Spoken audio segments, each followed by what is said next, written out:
Belgian Racing Car Championship, acte 3. Et pour la deuxième fois consécutive, c'est Spa-Francorchamps qui a servi de cadre à 2 short races et une long race, confirmant la montée en puissance de la compétition nationale belge sur piste. Les festivités qui débutaient dès le vendredi après-midi avec les traditionnels sprints de 30 minutes et une première grille de départ faisant la part belle aux GT et silhouettes, le tout saupoudré de quelques voitures de tourisme. Parmi les incontournables nouveautés, cette silhouette Solution F à mécanique V8 coiffée d'une carrosserie de Volvo. Une Volvo Silhouette qui avait signé la pole position avant d'être pénalisée pour avoir doublé un concurrent dans la pit lane. C'est depuis la 5e ligne de la grille de départ que Stéphane Lemray, transfuge du clan Scuderia Kaira, s'est lancé pour entamer une remontée aussi explosive qu'express. Si ses adversaires directs faisaient illusion quelques centaines de mètres, le pilote journaliste mettait assez rapidement tout le monde d'accord pour prendre de manière autoritaire les commandes de la course. Impressionnant.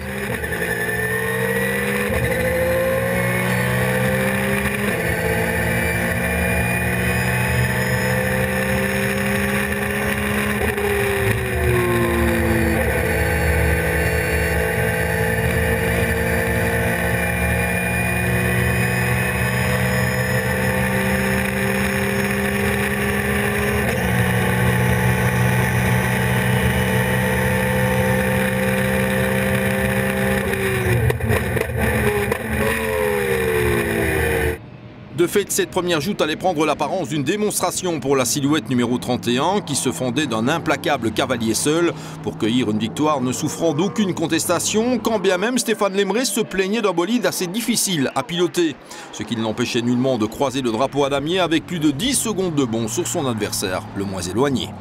Super heureux pour tout le monde, pour mon équipier Alexandre Viron qui est le propriétaire de la voiture, qui a fait le bon choix je pense avec cette auto et super content pour l'équipe qui a bossé super bien pour préparer et puis depuis hier ça a été vraiment court donc on n'a vraiment pas eu beaucoup d'essais pour la mettre au point et on a encore du boulot mais c'est déjà très bien donc je suis super content et j'avais gagné qu'une seule course en BTCS l'an dernier donc j'ai ma victoire cette année, c'est déjà ça quoi.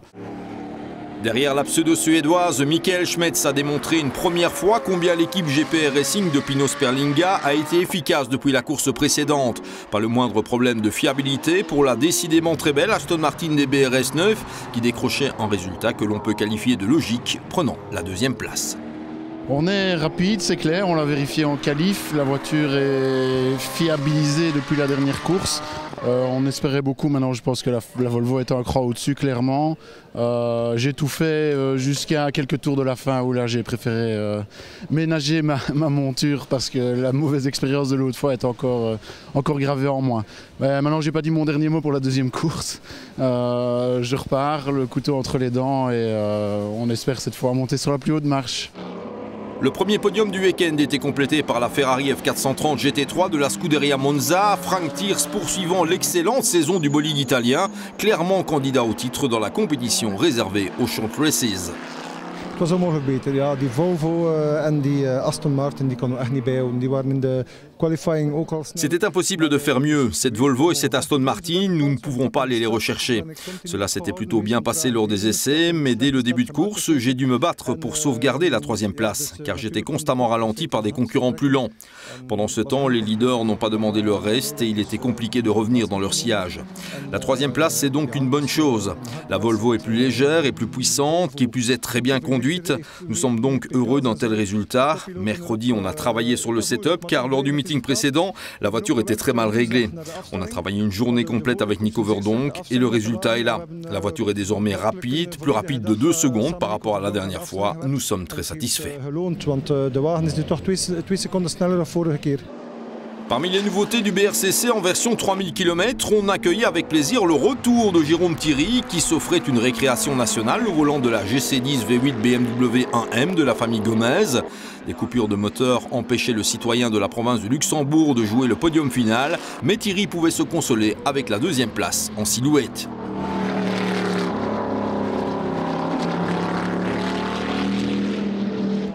Le premier top 5 du meeting était aussi riche d'une Porsche et c'est la 911 GT3 RS type 996 de l'équipe ProSpeed Competition, pilotée par Christian Kelders qui surgissait, hier aidé par une mécanique de cup qui a démontré ses limites dans un tel contexte. Évident, non, parce qu'on a une voiture qui en vitesse de pointe est vraiment très très lente. Hein. J'avais beau essayer de passer le plus vite possible, Blanchimont, le Rédillon, et j'avais mon collègue de team là, qui revenait à chaque fois de 100 mètres. Et puis la partie sinueuse, j'ai quand même pu faire un peu la différence pour regarder devant. Donc c'est vraiment compliqué. Et les 4 voitures devant sont des voitures beaucoup plus neuves, beaucoup plus puissantes, avec des V8 ou V12, et c'est tous les bons pilotes qui étaient dedans. Donc 5e, première Porsche, c'est pas si mal, malgré que c'est pas évident. On a un moteur Cup qui fait 420 chevaux, avec une pièce de RSR, c'est bien, mais un peu trop large peut-être pour les lignes droites de Francorchamps. Kelders a bataillé ferme pendant toute la joute avec la seconde Porsche Pro Speed, la 911 GT3 Cup pilotée par un excellent Pascal Muller qui complétait le top 6, non sans rester dans le sillage du bolide aux couleurs de Red Bull. Guerre de salut par contre pour la Kia Proceed Silhouette Chad Racing de Jan Dacril qui rencontrait des soucis avec son diffuseur arrière détaché, de quoi occasionner de nombreuses vibrations. Le Britannique devait dès lors se contenter de la 3e place en silhouette.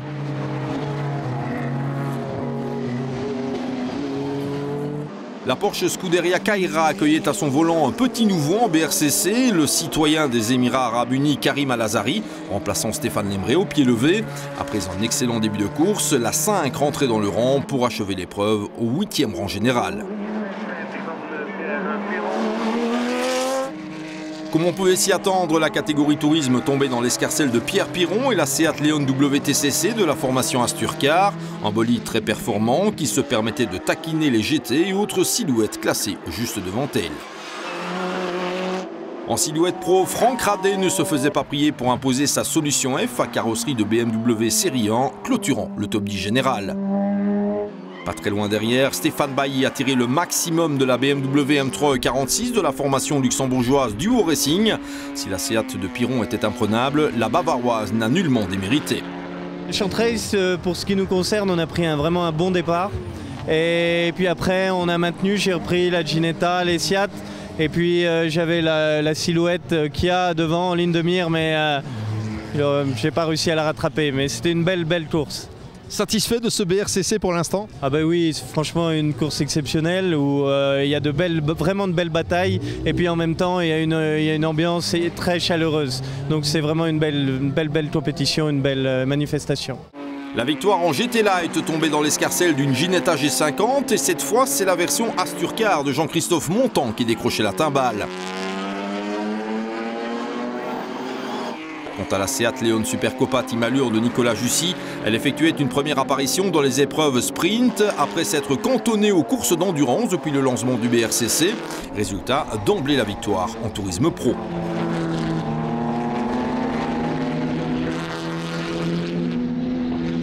Et en toute logique, c'est la Leon Supercopa Asturcar de Roberto Nalle qui prenait la 2e place à ce niveau de classement, l'Italien ayant été contraint de lever le pied après un excellent début de course.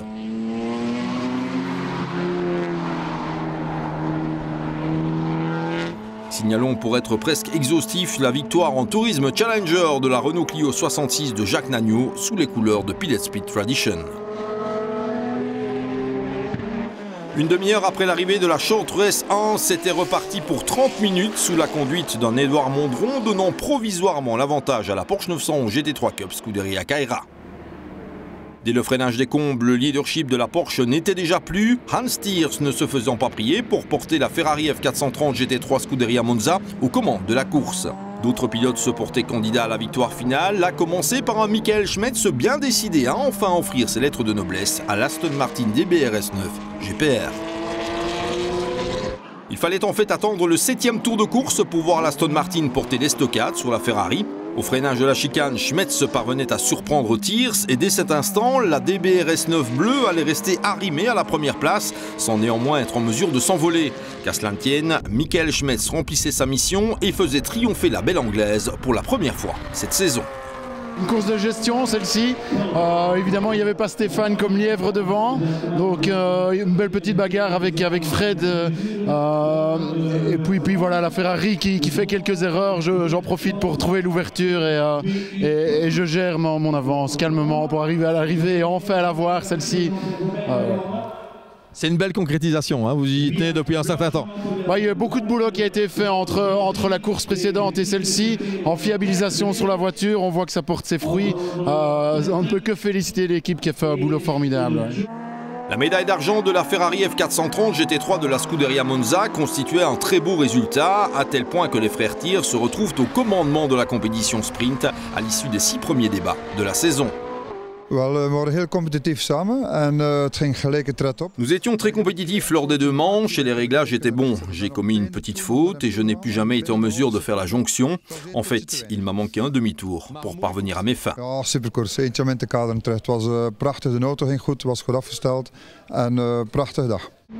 Assez loin derrière l'Aston et la Ferrari, Fred Bouvy a pris le maximum de points possible sur la Porsche Pro Speed Competition, ce qui lui permet de talonner les frères Thiers au championnat avec une minuscule unité de retard. Mieux, ce n'était pas possible. Elle a l'air grosse, mais c'est toujours qu'un moteur Cupes de 420 chevaux ou 440 chevaux, donc le châssis est top. Donc j'arrive à les suivre 2-3 tours, parce que je cravache, mais après en vitesse de pointe, ils sont bien 15-20 km plus vite que moi, et donc là je perds beaucoup. Une fois qu'ils m'ont passé, après je joue plus, c'est fini. À la fin, j'ai perdu mon fond plat, donc de toute façon, mais voilà, ça marque des points, ça termine les courses, donc c'est le plus important. Il n'y a pas de parade par rapport à ça? La parade, c'est oui, mais c'est prendre une autre voiture, c'est mettre un moteur plus puissant, mais je crois que c'est pas le but du championnat. On essaye de, voilà, ils ont des très bonnes voitures qui sont des GT3, moi c'est une Cup, donc je veux dire, voilà, on l'a choisi comme ça, et je crois qu'au début, voilà, ils viennent avec des belles voitures, je trouve ça très chouette aussi que voilà, on est troisième, c'est pas grave. Cette fois, la Kia Pro-Seed Silhouette du Chad Racing a donné sa pleine mesure et le Britannique Ian Dackrell ne s'est pas fait prier pour l'emporter dans les rangs des silhouettes, se classant au 4e rang absolu. C'était une très bonne course pour nous. L'équipe a refixé le diffuseur qui s'était désolidarisé en première manche et il y avait nettement moins de problèmes. Dès les premiers virages, je me suis rendu compte combien la voiture se comportait mieux. Après, il a fallu gérer le tout. Avec son propriétaire Alexandre Viron au volant, la solution F Silhouette Volvo à mécanique V8 couvée par le Delahaye Racing s'est montrée moins à son avantage au cours de ce second sprint, ce qui n'empêchait pas le Français de croiser le drapeau à damier au 6e rang absolu, à 3 secondes à peine de la Kia de Dackrell.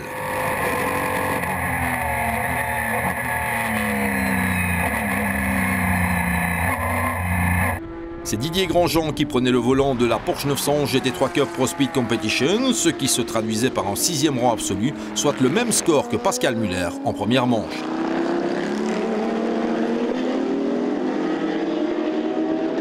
Course de nouveau assez compliquée pour Jérôme Thierry au volant de la GC10 V8 BMW 1M, quand bien même le Luxembourgeois sauvait une place sur le podium de la catégorie Silhouette Pro Evo. Que dire alors de la Porsche 911 GT3 Cup Scuderia Kaira d'Edouard Mondron qui rétrogradait de manière inquiétante dans le classement, aux prises avec une tenue de cap hautement fantaisiste et donc nullement efficace. Marchant sur les traces de son paternel, Christopher Dackrell pilote lui aussi une Kia Pro-Seed du Chad Racing. Il loupait de peu le podium en silhouette. Quant à Vincent Van Den Abel, s'il imposait sa solution F en Silhouette Pro, il ne pouvait éviter cette petite incartade au passage de l'épingle de Bruxelles. Comme lors de la première manche, Jean-Christophe Montant imposait la Ginetta G50 Asturcar en GT Light, profitant il est vrai du début de week-end difficile du bolide similaire engagé par le Prime Racing pour Jean-Pierre Lequeux. Après une première joute à oublier, la Ginetta 65 parvenait à rejoindre l'arrivée lors du second sprint, mais dans le clan luxembourgeois, ce n'était pas l'euphorie. En tourisme, si Pierre-Yves Rosou menait en toute logique la danse en début d'épreuve sur la Seat Leon WTCC Asturcar, s'offrant même le luxe de menacer la Kia de Dackrell, le bolide jaune était hélas de nouveau victime de sa mécanique au 7e tour, de quoi le contraindre à l'abandon. C'est une autre Seat, la Leon Supercopa Team Allure de l'Américain de Belgique Mardin Benjamin, qui remportait dès lors la victoire en tourisme, mais aussi dans la catégorie Tourisme Pro, 2 sur 2 pour la 33. Et une fois encore, c'est la Seat Leon Asturcar numéro 38 qui prenait la 2e place en Tourisme Pro, piloté par Pascal Courrier, le coyote du BRCC. Ah oui, il est parti, il faisait des bons chronos là, dans la première manche, les 5-6 premiers tours.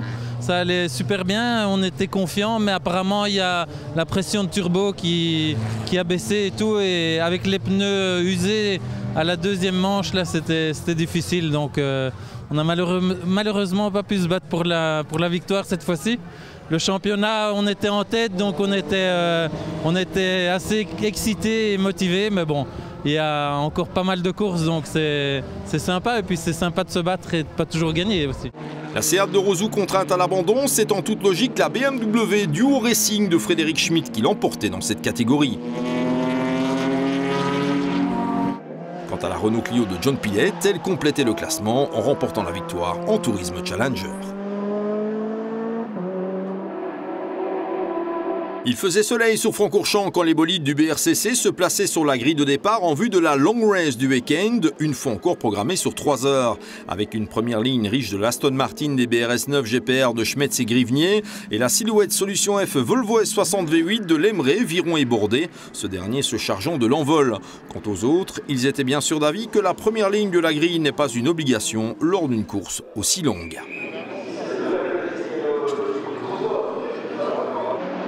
Et c'était parti pour les ultimes 180 minutes du week-end sous le commandement de l'Aston Martin de Michael Schmetz, qui ne se faisait pas prier pour prendre le meilleur sur la Silhouette Volvo de Pierre-Étienne Bourdet, d'autant que celui-ci allait rapidement commettre l'une ou l'autre petite erreur. Rapidement, Schmetz, sans doute grisé par sa première victoire en sprint la veille, prenait la fuite avec l'Aston Martin, comptant plus de 40 secondes de bond sur le groupe de chasse, un début de course excellent en quelque sorte. Le premier des poursuivants à jeter le gant était Hans Thiers, dont la Ferrari F430 Scuderia Monza rencontrait un sérieux souci de train arrière. Short et long races ne se ressemblent pas pour les côtiers du BRCC.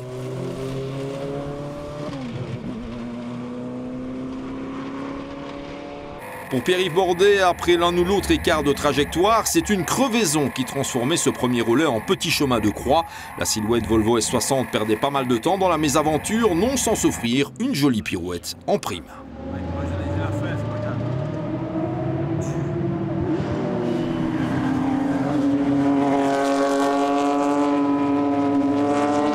Autre victime d'une crevaison, Dylan Derdal était contraint de réintégrer l'allée des stands avec la Porsche 911 GT3 Cup Belgium Racing, un bolide qui recevait un renfort de taille pour cette épreuve en la personne de Maxime Soulet.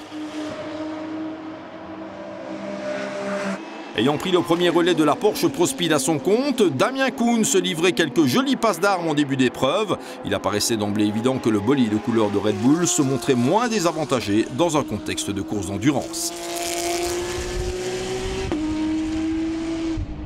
Particularité de cette long race du BRCC, elle accueillait 2 GT3 de la nouvelle génération venus préparer les prochaines 24 heures de Spa. Comme le stipule désormais le règlement du Belgian Racing Car Championship, ce type de bolide est pénalisé de 15 minutes, histoire de ne pas perturber le classement. Pas de quoi empêcher le public d'apprécier la toute nouvelle Aston Martin Vantage GT3 de l'équipe GPR Racing, Tim Verberg, Ronnie Lattin et Damien Dupont se servant de cette joute comme d'une séance de test grandeur nature avec un meilleur tour en course en guise de cerise sur le gâteau. Quant aux Italiens de GDL Racing, l'équipe de Gianluca De Lorenzi, présent pour prendre part aux 3000 km de Francorchamps en Bitrophy, ils avaient emmené dans leur bagage cette Mercedes SLS AMG du plus bel effet qui sera aussi de la partie lors des 24 heures de Spa à la fin du mois. L'aventure se terminait hélas beaucoup plus mal que pour l'Aston avec un crash en bonne et due forme dans Blanchimont. Il y aura donc un peu de travail avant le retour dans les Ardennes belges. Ayant relayé Michael Schmetz au volant de l'Aston Martin des BRS 9 en tête, Pierre Grivnier devait d'emblée composer avec un bolide déjaugeant plus vite que prévu et héritant d'un stop and go pour vitesse excessive dans la pit lane, conséquence d'un mauvais fonctionnement du limiteur. Pas de quoi arranger les affaires de la 9. À mi-parcours, c'est la Porsche Belgium Racing de Derdal et Soulet qui pointaient dès lors au sommet de la hiérarchie, bien remise de sa crevaison et bien décidée à concrétiser par un top résultat après de 4e place. C'est en fait une neutralisation causée par le crash de la Mercedes GDL Racing qui allait faire basculer la course. La voiture de sécurité ne parvenait en effet pas à trouver le bolide de tête, en l'occurrence la Porsche 911 GT3 RS ProSpeed, pilotée par Fred Bouvy. Au moment de revenir sur cette safety car, le Bruxellois tirait pleinement profit d'une situation peu claire pour se mettre à l'abri de tout retour éventuel de la concurrence. En un mot commençant, Bouvy a doublé la voiture de sécurité avant la fin de la neutralisation, sauf que sur les moniteurs officiels, cette même neutralisation était terminée. terminé. Comprenne qui pourra, mais en attendant, la Porsche numéro 3 de Bouvik, Eldersé Koens, remportait la course, sa première de la saison. Moi, j'ai pas bien compris non plus parce qu'à la TV, ils disent qu'on peut y aller. Sur la piste, il y a encore des drapeaux. Donc, j'étais devant une voiture qui était devant moi très très lente. Une Ginetta, le gars était à l'arrêt complet. Donc, voilà, et on est parti. Puis, puis je l'ai dépassé. Puis, je l'ai laissé repasser parce que j'ai vu quand même que c'était safety car. C'était un peu compliqué. Mais à la TV, ils avaient écrit go, safety car out. Donc, normalement, on peut y aller. Ça, c'est la loi. Mais vous avez dépassé la safety car. Elle m'a demandé, elle avait drapeau vert. Elle s'est mise à côté de moi. Elle m'a dit tu passes. Et quand c'est vert sur un safety car, ça veut dire que tu peux le dépasser. C'est là. Quand c'est orange, tu ne le dépasses pas. Et voilà, donc c'est la loi du truc. Battue d'une manière qui reste étonnante, l'équipe Belgium Racing décidait de ne pas déposer plainte, préférant la jouer fair play. Il est vrai que Dylan Derdal porte les couleurs de Pro Speed Competition en Blancpain Endurance Series. En attendant, excellent résultat pour la Porsche 911 GT3 Cup numéro 99.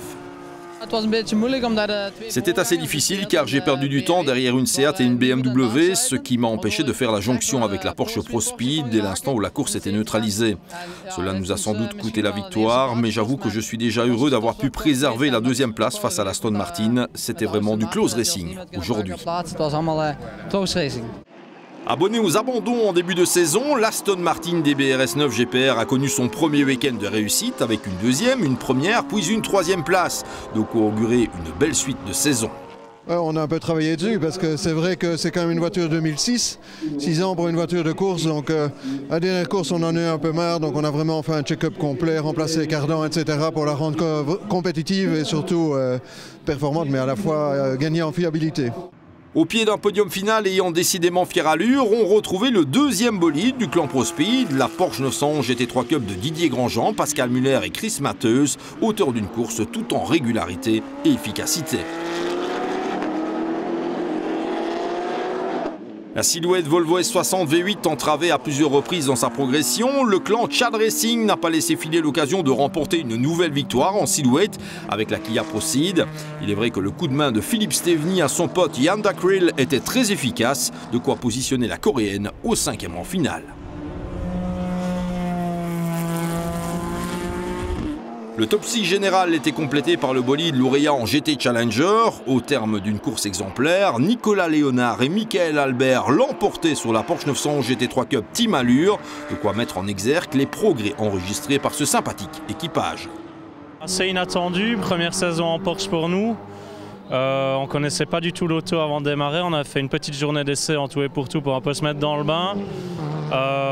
Pour finir, je pense vraiment que les résultats sont au rendez-vous. On se plaît vraiment bien dans l'auto. Je trouve vraiment que Michael et moi sommes très complémentaires et on peut compter l'un sur l'autre. Super ambiance dans le team, je pense que c'est bien résumé. Travail d'équipe. Ici, c'est notre première saison avec la Porsche et on ne pensait pas du tout être aussi bien classé au championnat parce qu'on est 3e au classement général et c'est très bien comme ça et pourvu que ça dure. Et avec Nicolas, ça marche très bien. On a une bonne entente et on est très régulier, le team est parfait, il faut chaque fois une bonne voiture, il faut tout ce qu'il faut pour avoir une voiture convenable et on est très ravis, pourvu que ça dure. Comme c'est le cas depuis le début de la saison, la GC10 V8 BMW 1M de GC Automobile accumule les bonnes performances sur de longues distances. Débarquée à Spa au 4e rang du championnat, la liégeoise Sarah Bovy, accompagnée par Eric Poitvino et Christophe Anquetil, prenait la 2e place en silhouette et le 7e rang absolu, de quoi la laisser dans le top 5 de la compétition. Remarquable. C'est l'autre Kia Chad Racing, celle de Christopher Dacril et Pete James qui complétait le podium en silhouette Pro Evo. De miracle, il n'y en a pas eu pour la courageuse Scuderia de Silvano Chiera qui est revenue à des réglages de suspension de base, certes plus efficaces, mais encore trop imparfaits que pour rivaliser avec les meilleurs Porsche 911 GT3 Cup. Édouard Mondron, Karim Alazari et Thierry Van Dalen prenaient la 8e place générale, soit la 5e en GT Pro. En GT Light, la Ginetta G50 de l'équipe Asturcar a poursuivi son œuvre, Jean-Christophe Montant étant il est vrai très bien accompagné par Pierre-Yves Rozou, Pierre Piron et un certain Luca Rangoni. Le top 10 de cette long race était complété par le meilleur des deux bolides du Yokohama Sky Limit Racing Team d'Andy Hanen, avec Benoît Dupont et Philippe Huard 2e en GT Challenger et le trio Vermeuren, Van Arens, Hermans au 3e rang. La fête pouvait battre son plein au sein de cette sympathique formation néerlandophone qui démontre qu'il n'est pas nécessaire de disposer de gros moyens pour signer des résultats de qualité. Aujourd'hui, nous avons eu un peu de chance. Les courses précédentes avaient chaque fois bien débuté, mais la malchance nous avait rattrapés. Cette fois, tout a bien fonctionné. Les pilotes n'ont pas commis d'erreur et les voitures étaient fiables. Nous sommes très satisfaits. Andy, vous êtes un grand supporter du BRCC. Pourquoi? Avec notre société Sky Limit Events, nous permettons chaque année à des milliers de personnes de rouler sur circuit dans le cadre de Track Days. Pour nous, il est également important de pratiquer le sport automobile au plus haut niveau en Belgique. C'est de cette manière qu'on peut le mieux se rendre compte de la différence entre un pilote qui débute et quelqu'un de confirmé. Pouvoir pratiquer ces différents niveaux est intéressant. Cela permet aux uns et aux autres de bien progresser. Op circuit tot competitie op het hoogste niveau eigenlijk. Dus bij ons kunnen de mensen momenteel hun eerste stappen op circuit zetten en doorgroeien tot aan de top van de autosport. Dat is voor ons wel belangrijk. Du côté des voitures de tourisme, on attendait les Seat Leon Super Copa et on n'a pas été déçus. Déjà double vainqueur en sprint, Nicolas Jussier et Mardin Benjamin ont poursuivi sur leur lancée pour offrir une nouvelle victoire au Team Allure de Jean-François Olivier. Parcours tout simplement parfait pour une paire que l'on reverra en levée de rideau des 24 heures de Spa. J'ai eu le plaisir d'accueillir Mardin et il a fait ça super bien, on est vraiment ravis. Ça fait quelques temps que j'étais plus monté dans un baquet, c'est très bien passé. Puis j'ai direct vite repris le rythme et Nico a aussi fait un très bon boulot. Et, je pense qu'on a fait une bonne paire et c'est bien passé. On reste en tourisme pour saluer la victoire de Stéphane Bailly et Frédéric Schmitz en catégorie Pro Evo, quand bien même le parcours de la 44 n'a pas été exempt de tout incident.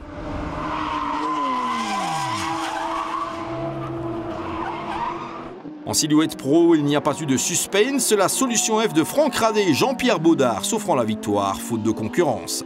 Engagé en GT Pro, la Porsche 911 GT3 Cup de Dirk Van Elslander et Lieven Hugebuur fait partie des bolides qui gagnent à être davantage connus. Le classement de la représentante du Mextre Racing aurait pu être meilleur encore. Que dire alors de Wartsluis et de Rick Renmans qui ont entamé la course tambour battant au volant de la Porsche First Motorsport, mais la réussite n'a pas souri au clan de Joyamer ce week-end à Francorchamps. Un mot encore au sujet de la Saker de Wim Juris et Hideworks qui tentent de se faire une place parmi des bolides bien plus puissants. Engagées en GTC, elles sont retournées avec une 4e place de catégorie. Alors que les lauréats de cette long race padoise festoyaient, d'aucuns avaient déjà les yeux rivés vers demain et les 3 joutes du BRCC programmées en levée de rideau des très populaires 24 heures de Spa, assurément le sommet de cette première saison.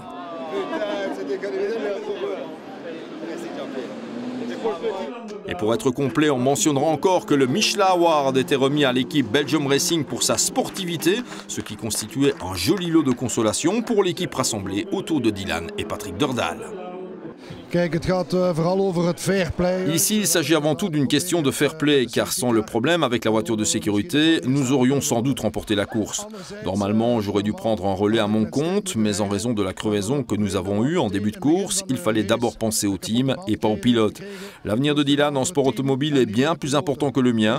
Comme il est bien placé au championnat, il était normal de lui donner la priorité.